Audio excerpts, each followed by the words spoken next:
I'm a fifth generation farmer. Grew up about 5 miles from here, just in the small town of Thornton. Whole family, both sides, mother and father side, all farmers growing up. Yeah, family moved here in early 1900s and just kind of stuck with it. Never really wanted to stay on the farm my whole life, but got kind of suckered back into it in later years and been here for almost 5 now. When asked how I chose rice farming, I didn't really choose rice farming in the Delta. It's a little bit of a catch-22.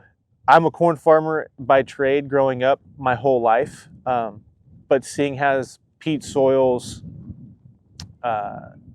start to oxidate and start to lose soil, rice farming kind of came into the mix for me in 2019, just by the simple fact of starting the new job here and at Staten Island and having it just available to me. And then I've kind of grown it to the large scale that we are today, about 3,500 acres, moving towards the 4,000 acre mark.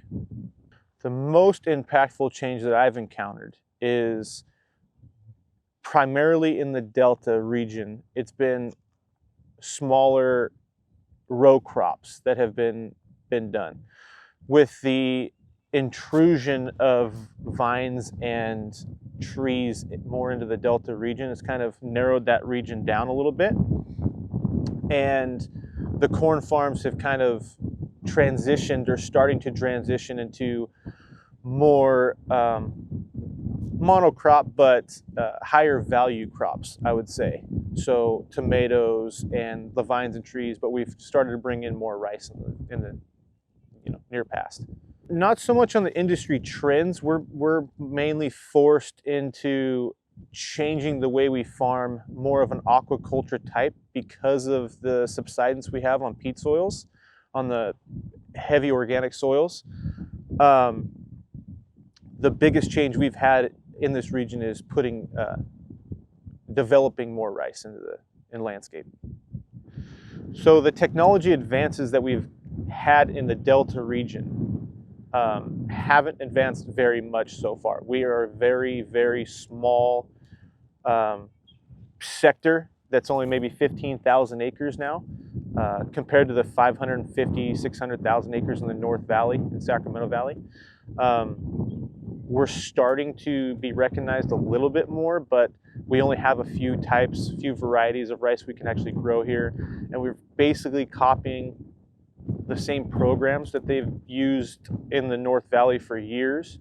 The only difference is they fly it on and water seed, and we drill seed. So the advances in technology on the seeding side and the fertilizers for that have advanced in the last couple of years, but we're still testing those.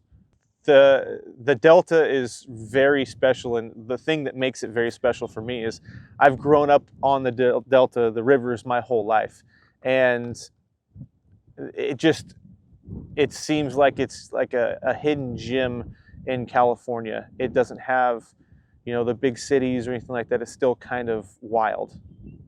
I have not observed any differences or changes in the land except for in my short time that I have been here, the 37 some odd years that I've been in the Delta region. The subsidence is the only change that I've really seen. The new incoming crops that we have with trees and vines from when I was a kid till today have increased quite a bit. But the areas that I have farmed and I still farm today haven't seen those changes very much. It's crucial in the Delta to cultivate rice because it's kind of the one thing, the one silver bullet, I would say, right now that we do have that still saves the soil, it stops subsidence.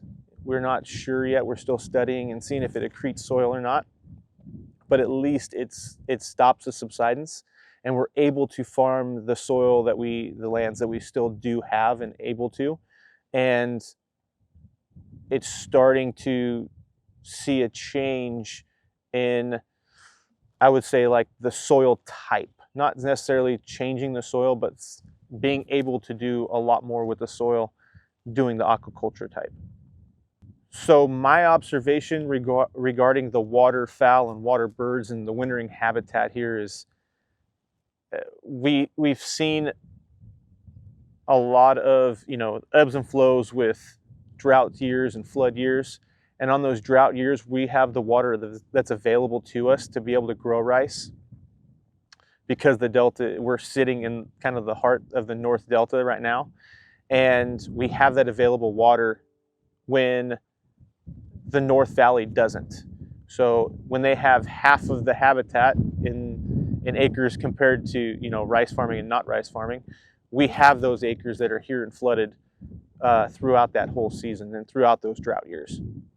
What do I find the most challenging aspect of farming?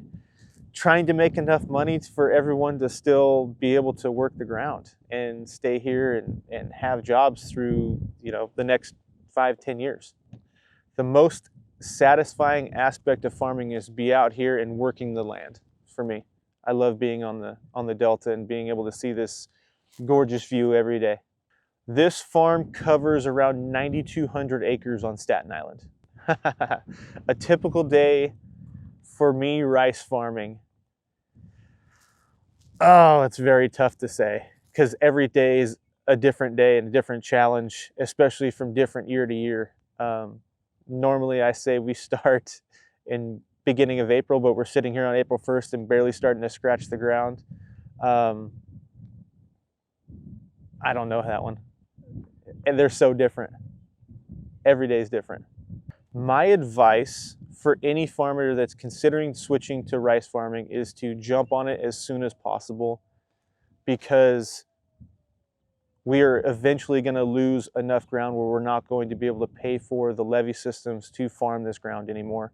And doing it the way we do with normal row crops and subsidence at the rate that it's happening now, it won't be long before we're not able to do that anymore.